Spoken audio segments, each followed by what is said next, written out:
You know, I noticed something about social media. I'm gonna do a Charles White. I'm gonna do a Charles White right quick.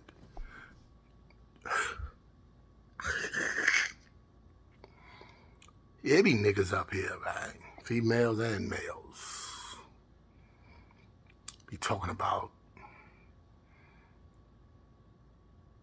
I went from prison to doing good and doing all this and talking about, yeah, I've been on drugs 10 years, 20 years, I've been sober. Yeah, I mean, listen, man.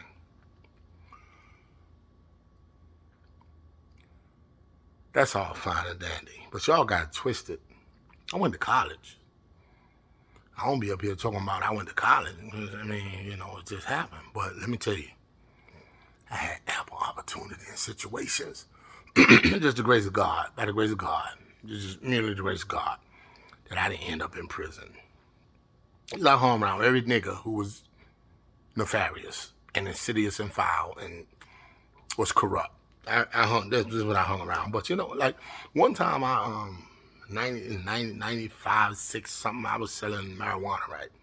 So I used to go over and get the marijuana from Minnesota over on the south side. Yeah, man, because he had the best shit. So one day my sister called me and said, yo, it's getting around like you got the best marijuana in Durham or some shit. Like, you got that killer. I said, no, I don't. And I stopped right there. Because I didn't want to be known as a marijuana seller. I wanted to be known as a nigga who DJ, did music. You know what I mean? So I just stopped doing that shit. But I could have easily, I was on the south side, like 96. I was hanging over there every day, south side in my nigga Tim house on the corner right there, Elizabeth and where the railroad track at. I was out. Listen to me. I had the opportunity. I used to go to this nigga house all the time. Nigga got busted.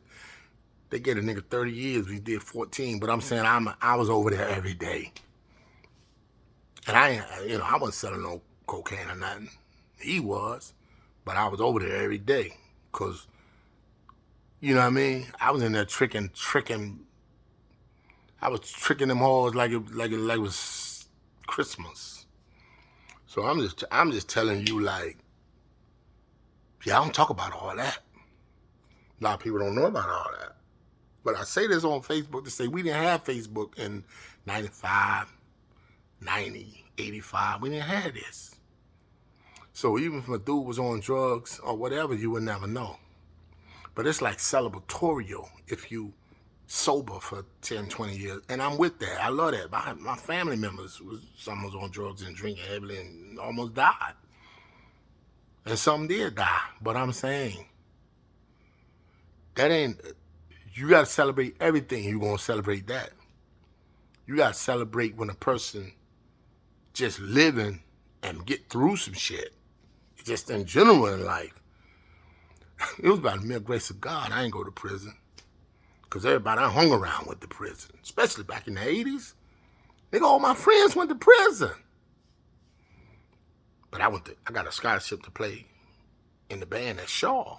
I don't talk about that. It's irrelevant. Who fucking cares? But I'm still here. But nobody don't know all the trial and tribulation another person going through. You just looking at, I don't know what y'all niggas looking at, but I'm gonna tell you some more stories.